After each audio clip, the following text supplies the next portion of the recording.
but we kick them down and we take the arm. All right, guys. So here's another technique for how to break your partner's hands depending on how he's holding them together when you get into the arm bar position here, okay?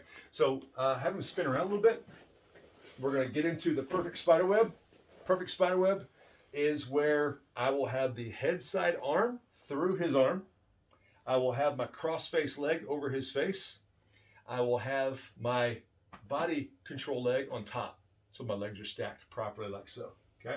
Now for this one, we're not gonna figure four. We're gonna have regular hand grips. Yeah, just like that, okay? If he has figure four, we already did the wrist lock. There's other variations you can do there.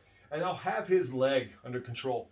Holding his leg, if you're not aware, cuts down about 90% of his escapability if you've got good control of that leg, okay? So many times when you're trying to go through different techniques and trying to get these hands to break apart, we want to control the leg, if possible, the whole time. So one option that I like really, really well is I'm going to fall to my side, and as I do, I'm gonna pull my knees to my chest. I keep his arm really tight. Everything stays locked in. Elbow pressure to my belly button. I lay down, and I pull up with my knees, like so. And I'll turn around in just a second. I'm gonna take the leg side hand, and I'm gonna grab his own wrist so that I have two hands controlling that. Now, my cross-face leg, I could shake, shake, shake, shake, and pop, but sometimes it doesn't work, okay? So, especially when he stays curled up really, really tight. I'm gonna take this leg, and I'm gonna bring my foot on his chest, and I'm gonna walk it down to his throat, and then I'm going to stomp to break those hands apart, and then go for the finish. You could also put it on his face, but that's really dirty, literally and figuratively. So let's turn around. We'll do the same thing facing this direction so we can see a little bit better of the leg work. So again, we're here. The arm is through, elbow deep, pressure to my belly button, hand on my hip. I hold his leg for control. You can hold it like so. I like to go across and bind out these legs. I don't like to be here and then be able to have him cross his legs around my head like this, scissor. Yeah, you end up getting this stupid position a lot.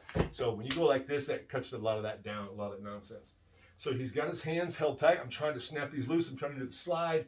None of that's working. So I drop to my side and pull my knees to my chest, which helps pick him up, okay? Pick him up and then grab. All right? Now, again, the cross-face leg. I could pop until I pop him loose, but if he stays really tight and really strong, it's hard to do. Stay tight? Yeah. So this foot comes in, see, right to his throat. And you gotta be a little flexible for this, right? If I wanted to, put it on his face. That's really dirty, mean, and nasty. But right on the throat, not as mean, not as nasty in some ways. You don't put your feet on their face. But we kick them down, and then we take the arm. Don't let go as you go for the attack, okay? One of my favorites, it's affectionately called the douchebag. Because either he's been a real pain in the ass, a douchebag, and I'm making him pay for it, or he's been a swell guy, and I'm just being a douchebag for doing it. Either way, great name, great technique.